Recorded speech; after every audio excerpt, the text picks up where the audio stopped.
Oremos, hermanos. Señor y Dios nuestro, te agradecemos el poder estar aquí esta mañana para meditar en tu palabra, considerar estos aspectos que tienen que ver con nuestra dirección, enseñanza, administración de lo que tú provees. Te rogamos que nos des entendimiento porque queremos caminar en ese temor tuyo para honra y gloria de tu santo nombre. Te agradecemos, Señor, el poder vivir experiencias de vida eterna, el poder caminar cada día en esa dependencia de ti, sabiendo que nuestra vida está en tus manos, que tú eres fiel, verdadero, todopoderoso. Y, Señor bendito, gracias por poder mirar hacia el futuro, sabiendo que estamos en tus manos, que eres tú, Señor, el que tienes todo preparado para que andemos en buenas obras. Y, Padre, nuestro anhelo es agradarte. Por eso te pedimos en el nombre de Jesús que tú nos afirmes y nos des esa visión espiritual que requerimos para desempeñarnos en esta tarea conforme al deseo de tu corazón. Queremos agradarte. Te lo pedimos en el nombre precioso de Cristo Jesús. Amén. Muy bien, vamos a hablar el día de hoy con respecto a las ofrendas y los diezmos, la manera en que se han de recoger y también en qué sentido administrarlas, es decir, cuál es el propósito que el Señor señala en su palabra con respecto a unos y otros. Ahora, creo que es importante que nosotros tengamos presente el hecho de cómo Dios nos enseña en razón tanto de las ofrendas como de los diezmos, porque podemos perder de vista de qué se trata, es decir, cuál es la razón por la que el Señor ha dispuesto en su palabra una enseñanza en este sentido y que entonces lo estemos aplicando fuera de lo que es la voluntad del Señor. Y vamos a empezar por el capítulo 4 de Génesis, porque ahí hay una enseñanza muy necesaria de tener en cuenta para todo lo que vamos a estar hablando el día de hoy.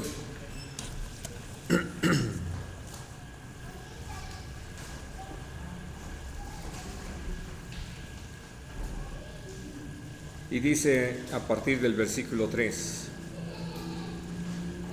Y aconteció andando el tiempo que Caín trajo del fruto de la tierra una ofrenda al Señor. Y Abel trajo también de los primogénitos de sus ovejas, de lo más gordo de ellas. Y miró Dios con agrado a Abel y a su ofrenda, pero no miró con agrado a Caín y a la ofrenda suya.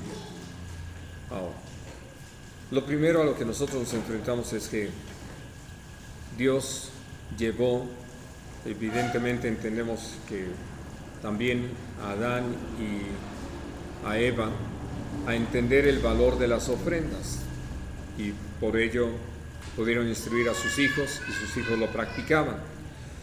Y entonces, una vez que nosotros podemos ver esta labor ya en realización, Dios nos enseña en su palabra que no se trata tanto en sí de la acción como de la intención, es decir, la actitud que nosotros tenemos en el corazón al llevar a cabo una acción.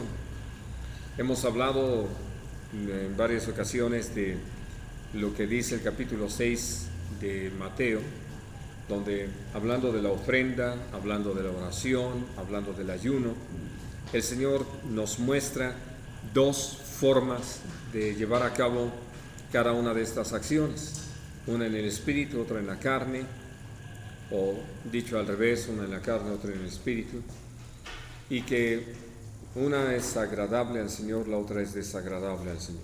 Por eso, cuando encontramos aquí esta experiencia que vivieron Caín y Abel, al traer sus ofrendas, pues cualquiera diría, ¿cuál es el problema? ¿Por qué Dios sí le recibe a Abel, pero no le recibe a Caín? ¿Acaso realmente Dios tiene sus favoritos? Y no hay tal. Dios nos hace saber a través de toda su palabra que Él no hace acepción de personas. y que entonces Él está atento al corazón del hombre. Él sabe lo que hay en nuestro corazón y sabe entonces cuál es la intención con la que nosotros llevamos a cabo cada una de nuestras acciones.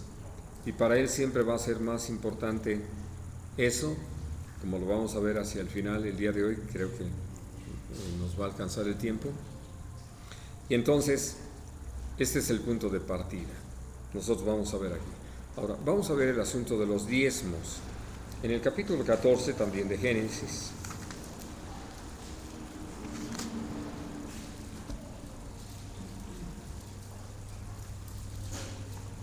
dice el versículo 17: Cuando volvía de la derrota de Kedorlaomer y de los reyes que con él estaban, salió el rey de Sodoma a recibirlo al valle de Sabe, que es el valle del rey.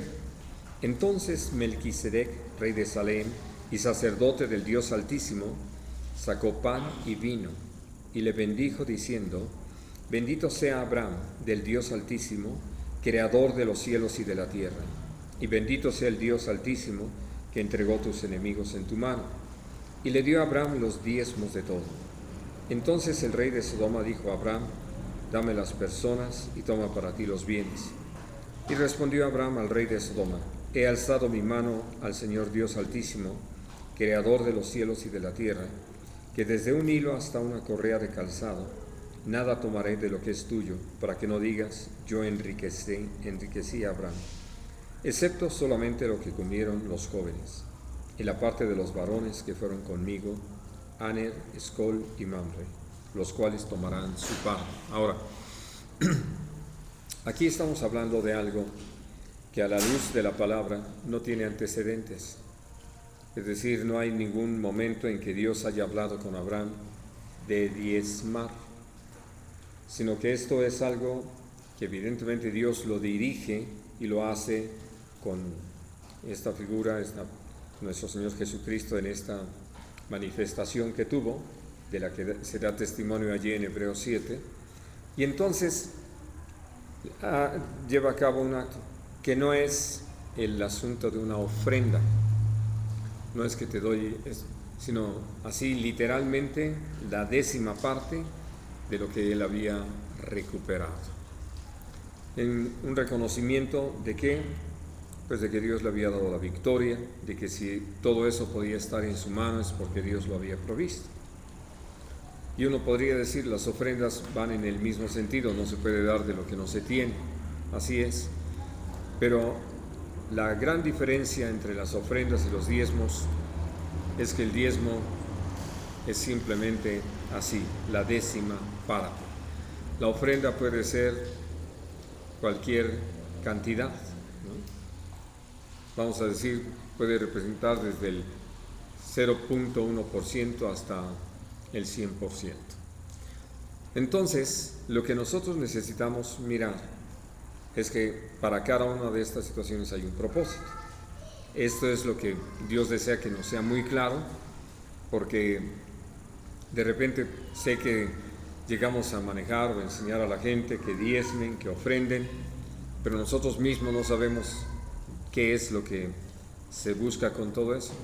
Y a veces lo dirigimos siempre en el mismo sentido y no necesariamente lo planteo en razón de que se esté mal usando, aunque muchos lo hacen, mal usarlo, sino que a veces con la mejor intención no tenemos la claridad, al punto tal de que, hablando de algunos de nuestros hermanos, han llevado a sus pastores dentro de esta organización a decirles: tú tienes que trabajar, no tomes nada de lo que los hermanos vienen en ofrenda. Y entonces los han puesto en un verdadero predicamento y eso distorsiona todo lo que el Señor ha enseñado. Si bien es cierto, nosotros hemos aprendido que en todo lo que nos ha sido necesario estas manos nos son útiles, o cualquier capacidad que Dios nos haya dado, y que estamos dispuestos aún a predicar el Evangelio de balde, no significa que Dios no haya establecido todo un orden para ello. y que por eso es interesante encontrar en el mismo libro de Génesis la práctica tanto de las ofrendas como de los diezmos. Bien, ahora vamos hasta Éxodo en el capítulo 25 para empezar a resolver algunas de estas preguntas.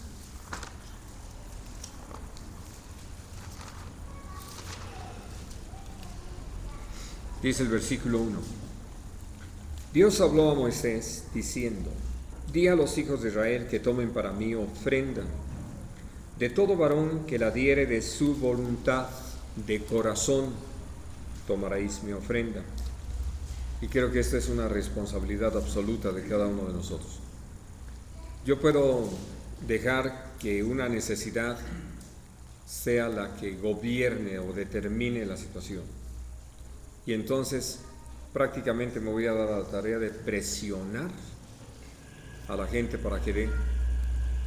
Y una de las cosas que el Señor dice es que para tomar una ofrenda para el Señor y que sea grata, como lo hemos aprendido allí en razón de 2 de Corintios 9:7, es que no es por necesidad ni con tristeza, porque Dios ama al que da alegremente, ¿no? Y entonces, por eso, hablando de qué importante es que haya una buena actitud de quien ofrenda. Ahora, leo a partir del versículo 3. Esta es la ofrenda que tomaréis de ellos: oro, plata, cobre, azul, púrpura, carmesí, lino fino, pelo de cabras, pieles de carneros teñidas de rojo, pieles de tejones, madera de acacia, aceite para el alumbrado, especies para el aceite de la unción y para el incienso aromático, piedras de ónice y piedras de engaste para el efod y para el pectoral. Y harán un santuario para mí y habitaré en medio de ellos. Conforme a todo lo que yo te muestre, el diseño del tabernáculo y el diseño de todos sus utensilios, así lo haréis. Ahora, entonces, el hecho de pedir una ofrenda, en este caso, era precisamente por la necesidad que había de que el pueblo tuviera un punto de reunión con Dios, y esto es el tabernáculo. Así de que todo se iba a hacer, o sea, todo lo que iban a ofrendar se iba a utilizar para este fin, con ese propósito, y que pudiera entonces resultar en que Dios manifestara su presencia en medio de ellos, habitara en medio de su pueblo. Y en el capítulo 35,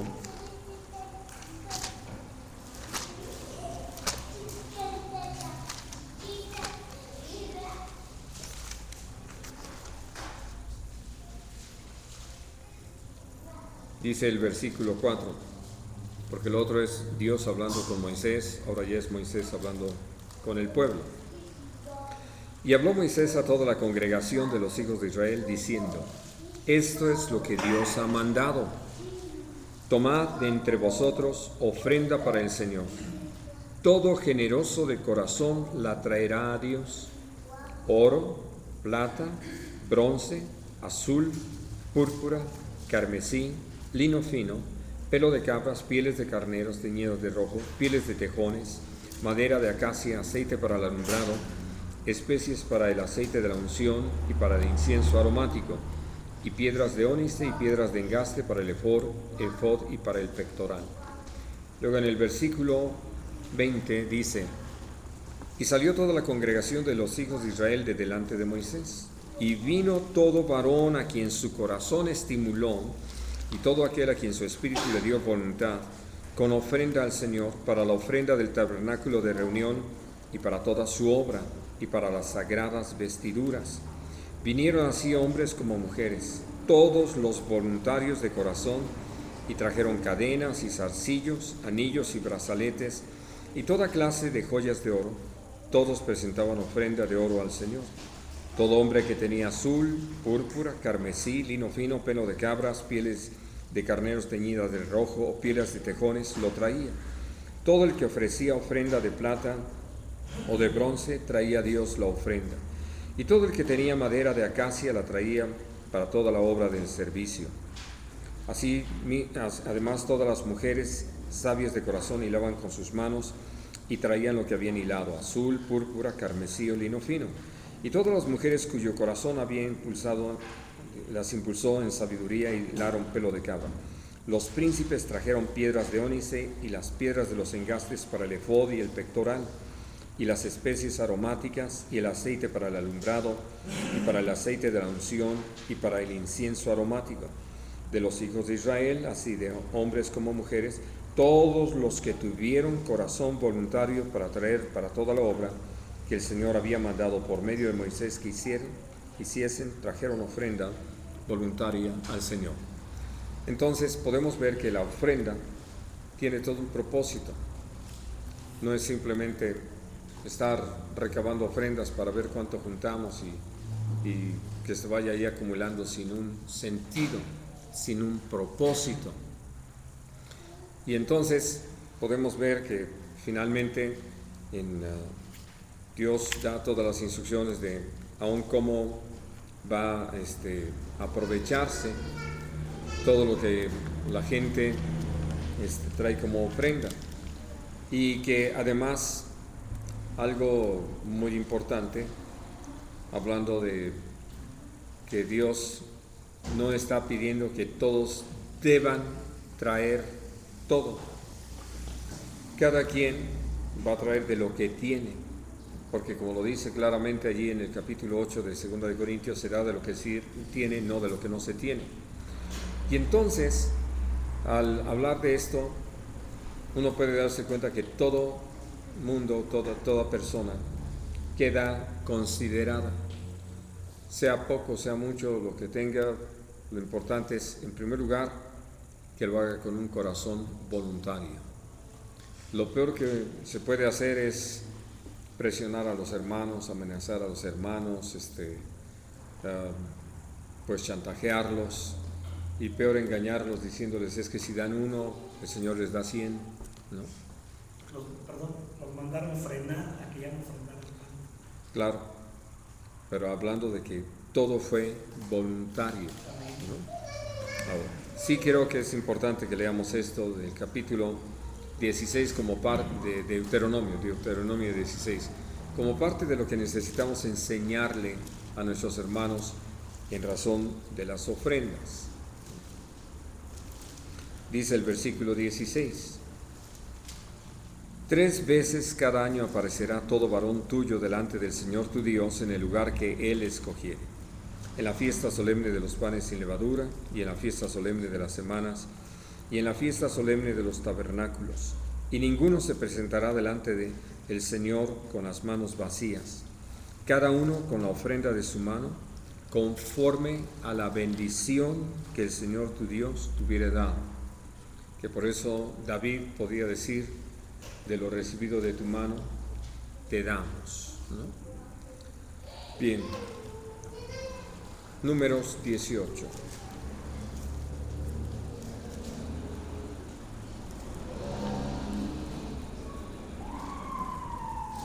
Versículo 21.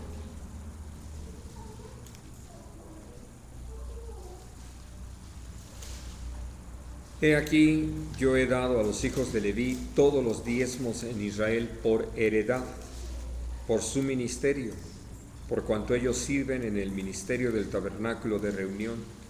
Y no se acercarán más los hijos de Israel al tabernáculo de reunión, para que no lleven pecado por el cual mueran. Mas los levitas harán el servicio del tabernáculo de reunión, y ellos llevarán su iniquidad. Estatuto perpetuo para vuestros descendientes, y no poseerán heredad entre los hijos de Israel, porque a los levitas he dado por heredad los diezmos de los hijos de Israel, que ofrecerán al Señor en ofrenda, por lo cual les he dicho: entre los hijos de Israel no poseerán heredad. Y habló el Señor a Moisés diciendo: así hablarás a los levitas y les dirás: cuando toméis de los hijos de Israel los diezmos que os he dado de ellos por vuestra heredad, vosotros presentaréis de ellos en ofrenda mecida al Señor el diezmo de los diezmos, y se os contará con vuestra ofrenda como grano de la era y como producto del lagar. Así ofreceréis también vosotros ofrenda al Señor de todos vuestros diezmos que recibáis de los hijos de Israel, y daréis de ellos la ofrenda de Dios al sacerdote Aarón. De todos vuestros dones ofreceréis toda ofrenda al Señor. De todo lo mejor de ellos ofreceréis la porción que ha de ser consagrada. Y les dirás: cuando ofreciereis lo mejor de ellos, será contado a los levitas como producto de la era y como producto del lagar. Y lo comeréis en cualquier lugar, vosotros y vuestras familias, pues es vuestra remuneración por vuestro ministerio en el tabernáculo de reunión. Y no llevaréis pecado por ello, cuando hubiereis ofrecido la mejor parte de él, y no contaminaréis las cosas santas de los hijos de Israel, y no moriréis. Así de que entonces el propósito de Dios en cuanto a los diezmos tiene que ver con la manutención de los que sirven al altar, porque como dice 1 Corintios 9, el que del altar sirve, del altar come, ¿no? Y el que predica el Evangelio, de ahí recibe su manutención. Mis queridos hermanos, le pongo pausa a la enseñanza porque tenemos que retirarnos. Muy bien.